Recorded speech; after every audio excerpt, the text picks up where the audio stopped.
Today, we are going to take a look at the 2025 Volkswagen Golf GTI. The Golf GTI is the OG for hot hatches. It's the fun, practical, cool family car that can also give you a thrill on the weekends and when you put your foot down. And this is the new refreshed version that came out just this year. And this is it. And the Golf GTI, to be honest with you, is one of my favorite cars because it does everything so well. So let's see what's changed from the previous generation, from the Mark 8 model. GTI logo that we had on the front fender, that has disappeared, and now we've got this big bold GTI lettering on the front doors. One other really cool feature on the exterior of the car is this projector. When you unlock the car, it projects on the road this really cool GTI and sort of golf ball logo. That's changed from the previous generation. We had before just a golf ball looking thing, and that didn't look as good. It's really nice that they've added the GTI logo in there.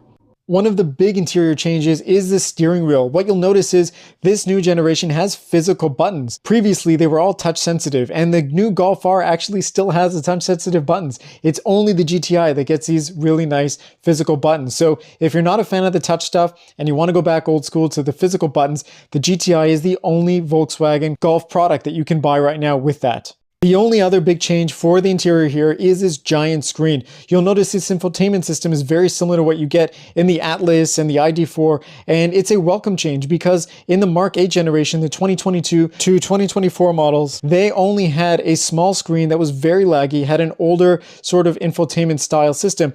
This one is much more intuitive, it's much quicker to respond, and it works really well. It's just a matter of taste, whether you like something a little bit bigger kind of tacked on here versus not. But overall, with my experience so far playing around with it, it functions very nicely and is a big upgrade from the previous generation. Also, I have to mention that the sliders at the bottom here are much better because they're backlit and they're easier to navigate than the previous generation. So there's more real estate, it's easier to find where to put your finger, and it's much better to use. So to wrap things up, here are my thoughts on the new Golf GTI. I really like the way it looks. I think the new headlights and front fascia and just general small tweaks around the car look great. It modernizes it a little bit and looks that much better. I really like the new interior. I think the infotainment system is great. It functions a lot better than the previous generation. I'm not a huge fan of the big tacked on screen. That is probably the only drawback, but otherwise it is great. I am very sad that we've lost the manual transmission. I wish that was still an option, and the price keeps creeping up. So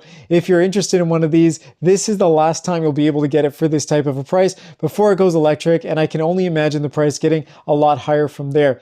I think if it were my money, I would still go for the base model GTI, or if I really wanted to spend around $50,000, I would save a little bit more money and go for the Golf R.